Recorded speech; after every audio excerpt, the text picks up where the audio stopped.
Okay, folks, the holiday seasons are now upon us. If you've ever wanted to have old-time radio, then you better make a beeline to the oldtimeradiodvd.com website. Place your order today. You get extra bonus 127 cereals. These cereals sell for $4.99 on eBay and even higher on Amazon. So that's over $600 just for the cereals alone that you get, plus all the old-time radio shows and bonuses that were included there with the original. So don't be wasting time. Go to oldtimeradiodvd.com today, place your order, and get this wonderful collection for you, your grandparents, your mom and dad, whoever. It's well worth the $85. That's right, it's ridiculous. Go to oldtimeradiodvd.com today and place your order. You'll be glad you did.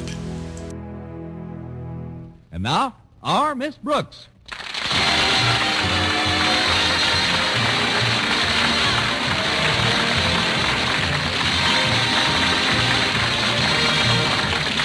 It's time once again for another comedy episode of Our Miss Brooks, written by Al Lewis. Well, most of us spent Christmas Eve with our families and friends. But our Miss Brooks, who teaches English at Madison High School, wasn't quite so fortunate. No, my family was too far away to visit, and it seems my friends had other plans. But I made up my mind not to brood about it, and was trimming a rather tiny tree in our living room when my landlady, Mrs. Davis, joined me. What a nice tree, Connie. It isn't really, Mrs. Davis, but it's the only one I could afford. Oh, what did you pay for it? I found it in a vacant lot. What I like about it is the size. It's not too big or too small. It's just too small. I'd like to stay here and celebrate Christmas Eve with you, Connie, but I promised my sister Angela I'd come over to her place. You remember Angela? The absent-minded one? Oh, certainly, Mrs. Davis. She always got a big thrill out of the holidays, even when we were girls. Of course, the poor dear could never remember when it was actually Christmas. And one Christmas morning, she did the funniest thing. What's that, Mrs. Davis? What's what, dear? What did Angela do? Angela? Your sister. My sister. The absent-minded one. What did she do? I haven't spoken to Angela in some time. What has she been up to? That's what I'd like to know. Maybe I can refresh your memory. Christmas morning, Angela did the funniest thing. Christmas morning isn't until tomorrow, Connie. You must be confused. Well, don't worry about it. I only get these spells once in a while. Well, you shouldn't let it go, Connie. If you don't mind my offering a little advice, I'd like to suggest that you train your mind to concentrate more. I'll do it, Mrs. Davis. Now, I've developed a little scheme which works wonders for me. Supposing you have trouble remembering where you put things around the house. Well, you just keep repeating the location to yourself with a sort of rhythm. For example, I just chant to myself, the mustard's in the closet, the bread is in the box. The mustard's in the closet, the bread is in the box. The mustard's in the closet, the bread is in the box. Now, isn't that simple? Oh. Mustard's in the closet, the bread is in the box. That's wonderful, Mrs. Davis. If anybody wants a mustard sandwich, you're really ready. Yes. Now, before I do anything else, I want to invite you to join me tonight. Join you? Yes, dear. I'm going over to Angela's house? That's right. She's so cute with that little absent mind of hers. Why, sometimes she forgets what she's talking about right in the middle of a sentence, and oh, dear me, I hope that cat's got enough milk.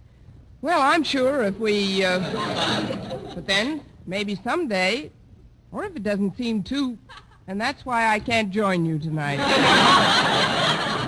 Thanks anyway, Mrs. Davis. I'll just spend a quiet evening at home here. But how about Mr. Boynton? Don't tell me he was too shy to ask you for a date on Christmas Eve. Why do you think there's mistletoe on all four walls? No, Mr. Boynton asked me all right, but then he canceled yesterday. Said he's going upstate to visit his folks for a couple of days. But don't worry about me, Mrs. Davis. I'll have a gay time. I'll listen to the radio, read, and from this window I can see our neighbor's television antenna. But what about the little gifts you've got for Walter Denton and Mr. and Mrs. Conklin and Harriet? When are you going to deliver them? Oh, they told me not to bother. They said we'd exchange on the 26th. The 26th? But I don't think the day after Christmas is the time to exchange gifts. You don't? You should see the department stores. What's that, Mrs. Davis? It's Minerva. Where are you, dear?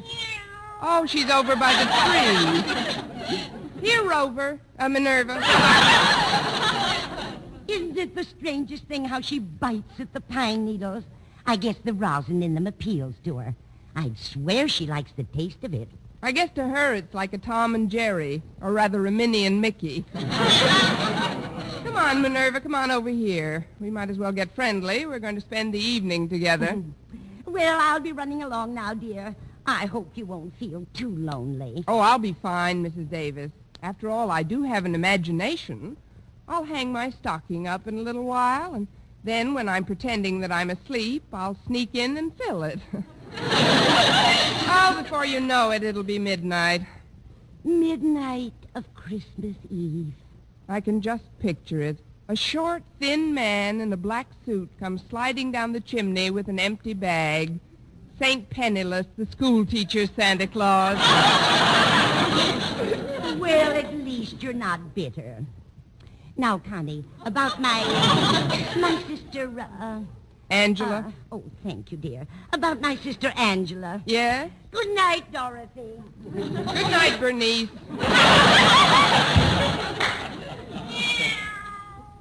Oh, stop drinking those pine needles, Minerva. Come on over here. There's a good kitty. Now I'll just settle down in Mrs. Davis's rocker, and we'll have ourselves a nice, quiet rock.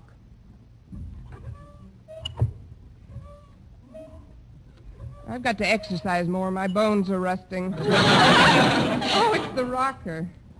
Kind of soothing at that. You seem contented enough, Minerva.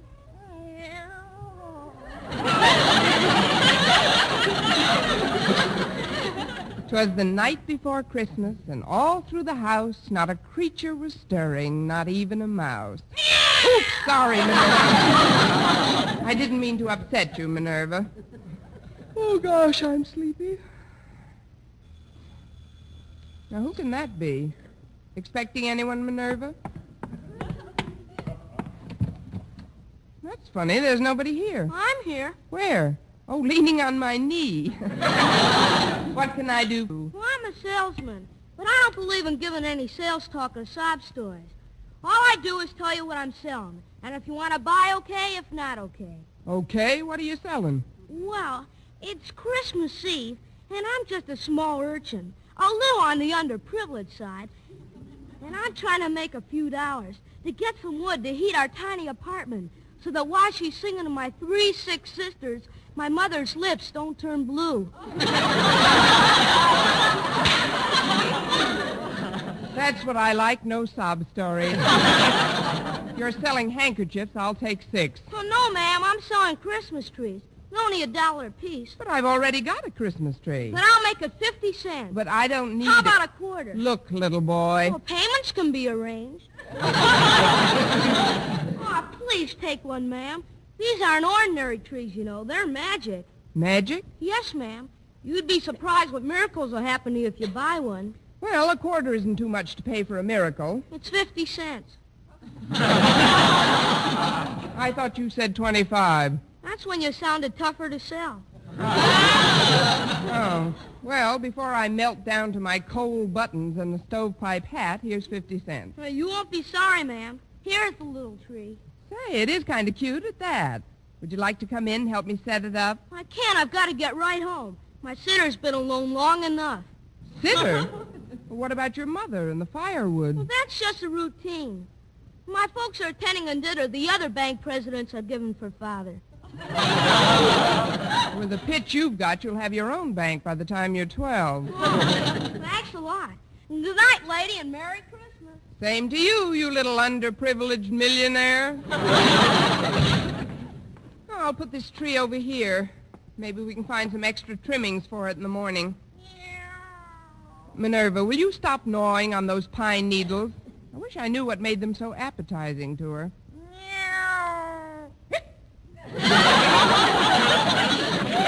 Oh, fine. Now you come over here and let those things alone. There we are. Well, I guess I'm not the only one that's spending Christmas Eve alone without family or friends. But who can tell? Maybe Santa Claus has something up his big red sleeve that I don't even know about yet. Of course, I do have a squeaky rocker and Minerva. Jingle bells, and merry stuff like that. Oh, what fun it is to rock with a big, fat, drunken cat.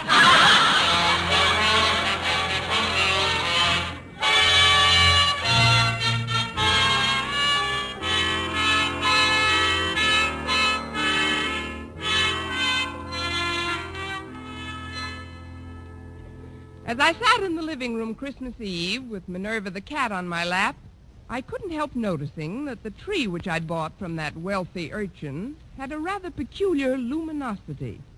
Although there wasn't any artificial illumination, it seemed to glow from deep down in its branches. As I rocked back and forth, I started to get very drowsy. Little boy said this tree was magic, Minerva.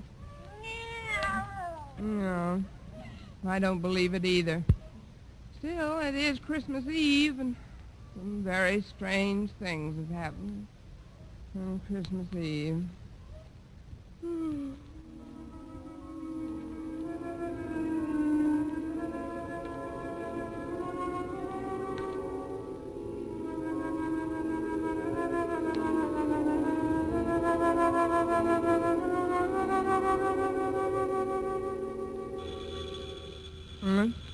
What's that?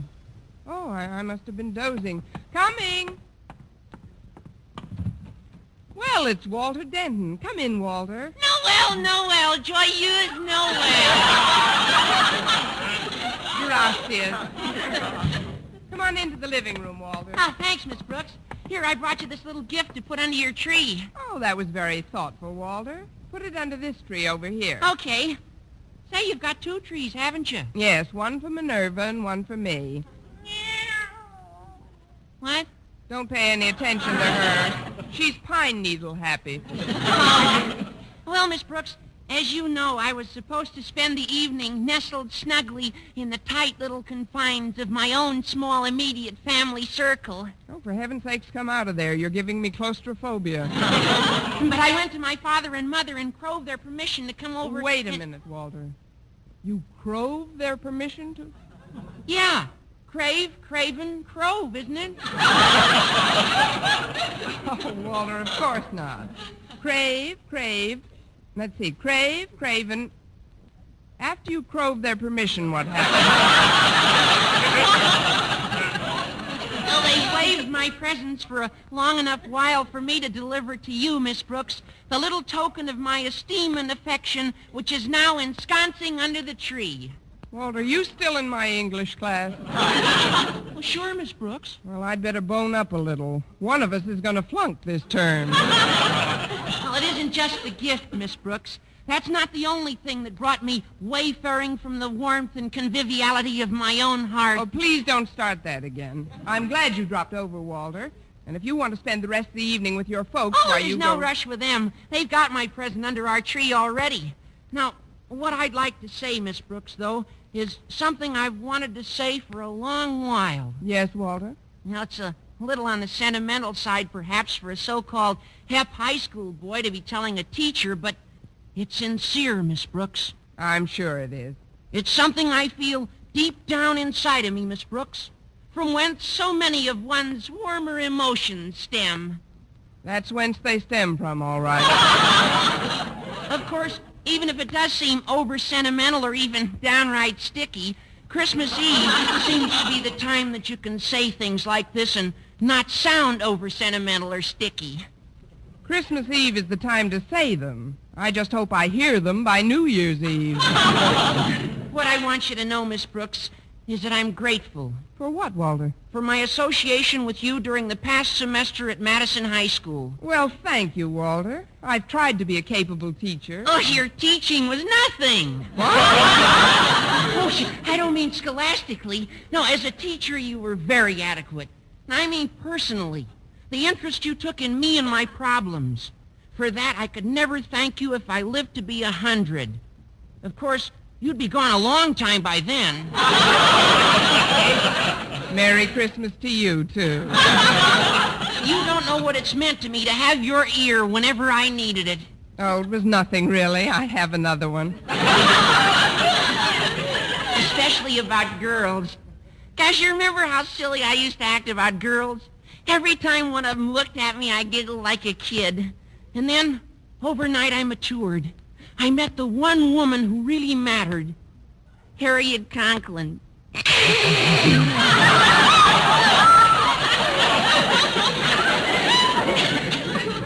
She certainly made something out of you, Walter. I don't know what, but something. You saw me through the difficult transition period of that amour as well. While Harriet and I were adjusting to one another. It was wonderful to be able to come down to you for advice, Miss Brooks. It isn't every boy who has such an interest taken in him by some intelligent, elderly person. Give me back my ear. I can't hear you. Not that you're ancient or anything. Gosh, I've seen girls who don't look as good as you do. Girls? What do you think I am? Shut up, Minerva. By the way, Miss Brooks, I see you got lots of mistletoe on the walls. Were you expecting Mr. Boynton tonight? Yes, Walter, I was. We were going for a wheelchair ride together. But he had to visit his folks upstate. His folks? Gosh, they must be well along in years. His father's over 50. They may shoot him next spring. Look, Walter, while you're here, you might as well pick up the little gift I got for you. Oh, but Miss Brooks, you shouldn't have. Where is it? Under the tree on your right. It isn't much, just a remembrance. Oh, gee, I almost forgot. I can't open it yet. Why not? Oh, you mean you want to put it under your tree at home and open it with your family? Oh, not exactly, but well, I'll get it later, Miss Brooks. Oh, there they are now. I'll answer it. There who are now? Come on in, folks. She was all alone when I got here. But it's really a surprise, isn't it? We should have stayed home Christmas Eve. Besides, it's freezing out. Now, Osgood, don't be so grouchy. Hello, Miss Brooks. Merry Christmas. Why, it's Mr. and Mrs. Conklin. And Harriet, how are you all? I'm cold. Oh, that's too bad. Come here, Minerva. Rub up against Mr. Conklin. What's that? What did you... Go away, cat. Why, she seems to like you, Osgood. Or is she hungry, Miss Brooks? She's not that hungry. I don't like cats. Why doesn't she go chase a mouse or something? Oh, you forget, Mr. Conklin, this is Christmas Eve. There isn't one stirring. Hey, Harriet. Yes, Walter? There's a lot of mistletoe around this room. I know. It's real pretty. Osgood, notice all the mistletoe in this room? What? Oh, that green stuff. More often than not, it makes me sneeze. Oh, come on, Osgood. Let's see if it does. Oh, now, Martha, don't embarrass me so. It doesn't make you sneeze, does it, Harriet? I'm willing to find out. Here's a nice wreath of it on this wall. Yeah. Well, here we are. Yes, here we are.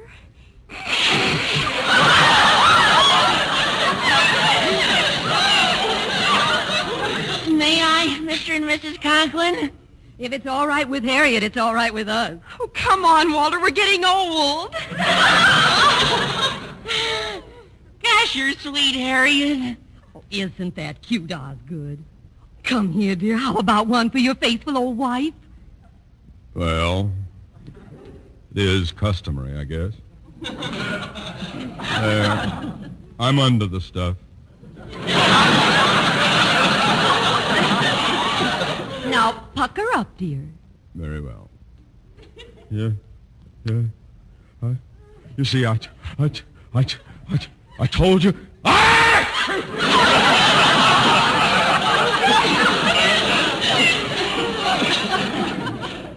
Now, let's stop this romantic drivel and act like adult human beings. Miss Brooks, I'd like to take advantage of this visit to inquire as to your plans for the coming year's classwork. Do you have your schedule all laid out?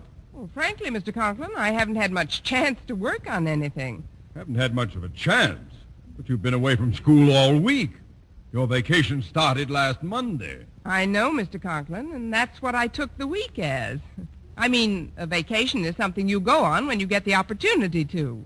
You don't work on it or during it, unless, even though I didn't actually go anywhere, when my vacation came along, I went on it, or was on one, usually.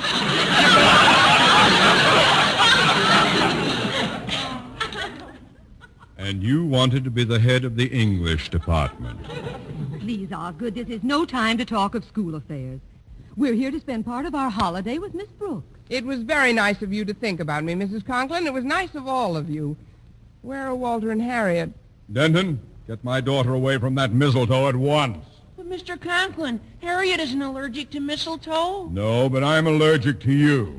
Harriet's almost irresistible sometimes, especially alongside of older women like Mrs. Conklin and Miss Brooks.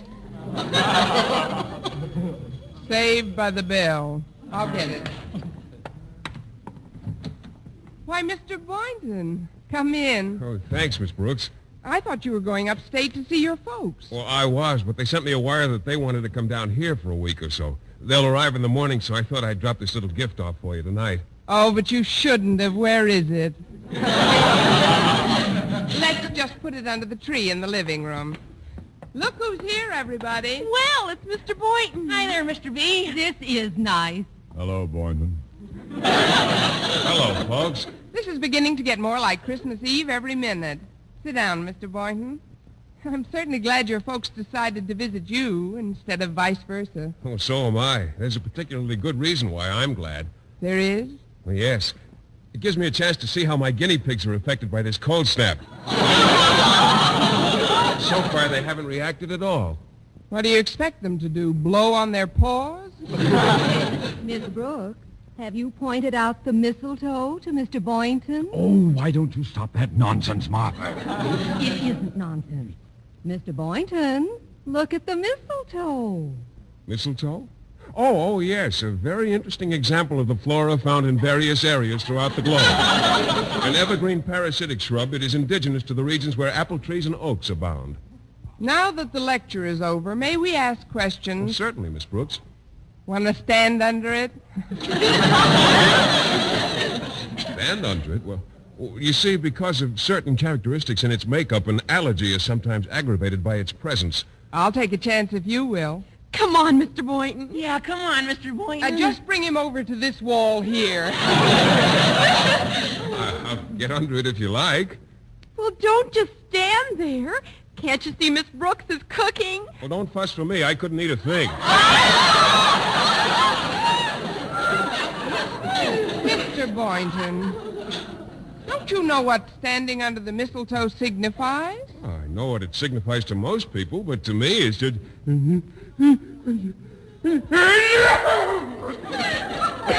Well, there goes 85 cents worth of mistletoe. Hey, I know what let's do. Let's open up the presents right now. Swell. A splendid suggestion, Walter. Shouldn't we wait until just before we leave?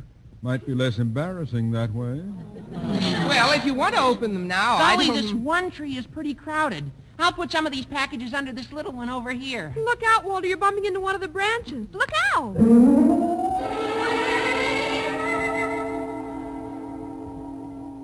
Gosh, I got the funniest feeling when I touched that branch. What kind of a feeling, Walter? Holy, you're Harriet Conklin, aren't you? Well, sure, I'm Harriet Conklin. Walter, what's the matter with you? Nothing. Nothing's the matter with me. It's just that I want to tell you something. Harriet, you've got to change.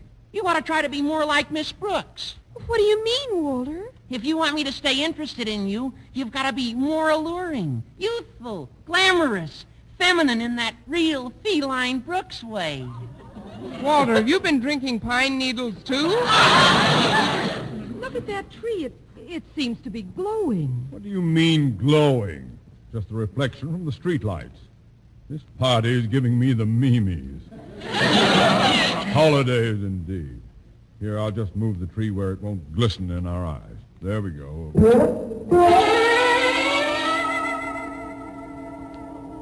Ho, ho, ho! Merry Christmas! Why, Mr. Conklin. Of course I'm Mr. Conklin. Happy-go-lucky, fun-loving, gag-a-minute Osgood. Gag a minute, Osgood. Sometimes I've wanted to. Miss Brooks, is that really you standing there? I think so, Mr. Conklin. Why do you ask? Because you suddenly look so different, so intelligent. Miss Brooks, I've made up my mind. You are now head of the Madison High English Department. Well, thank you, fun-loving Osgood. I'm going to put this wonderful tree where it belongs, right in the center of the room. Give me a hand, Boynton. Oh, yes, sir, Mr. Conklin. I'll just take this end here and...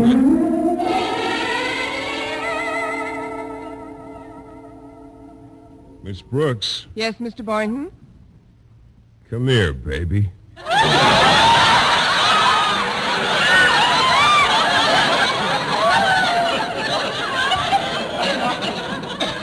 What? I said, come here, Connie. You did not. You said, come here, baby, and I'm here.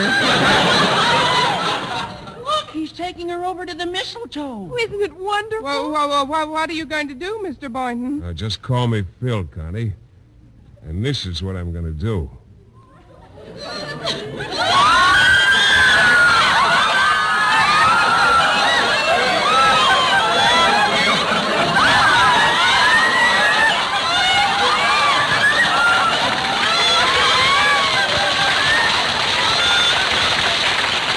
Well, Connie, how does that make you feel? Oh, I feel like I'm in a dream, Philip. A wonderful, beautiful dream.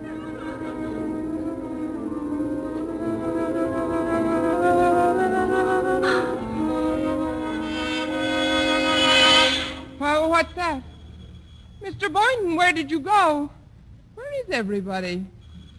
Oh, I must have been dreaming.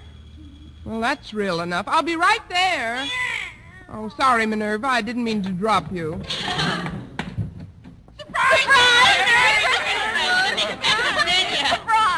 I'm cold. Why, it's the Conklins and Walter and Mr. Boynton.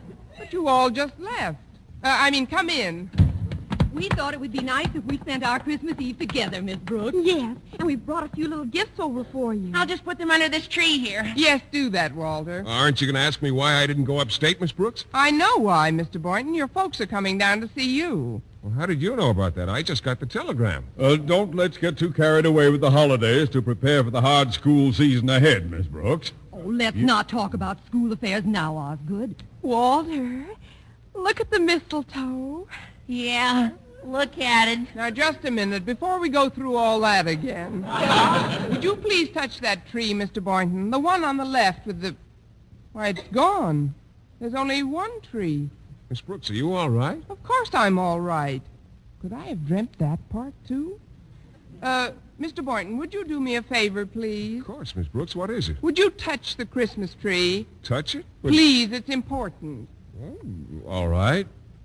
There. Nothing happened. What did you expect would happen? A miracle.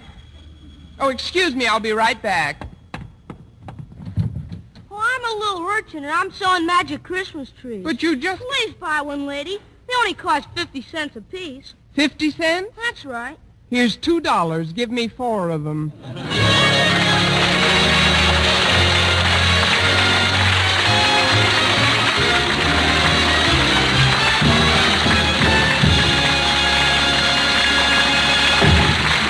And now, once again, here is Eve Arden.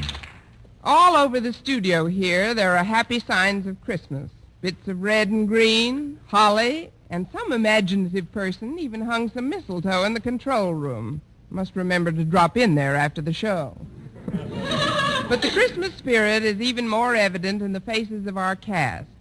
Together with our sponsor, the Colgate Palmolive Peat Company, makers of Colgate Dental Cream, Luster Cream Shampoo, and Palmolive Shaving Creams, we join in wishing you a Merry Christmas. Yes, Jeff Chandler and Gail Gordon, Jane Morgan, Virginia Gordon, Dick Crenna, Gloria McMillan, Jeffrey Silver, our writer-director Al Lewis, and our producer Larry Burns, our conductor Wilbur Hatch, and all the others on the Our Miss Brooks show. And we're gathered here to say, may this be the most joyous of the holidays for all of you.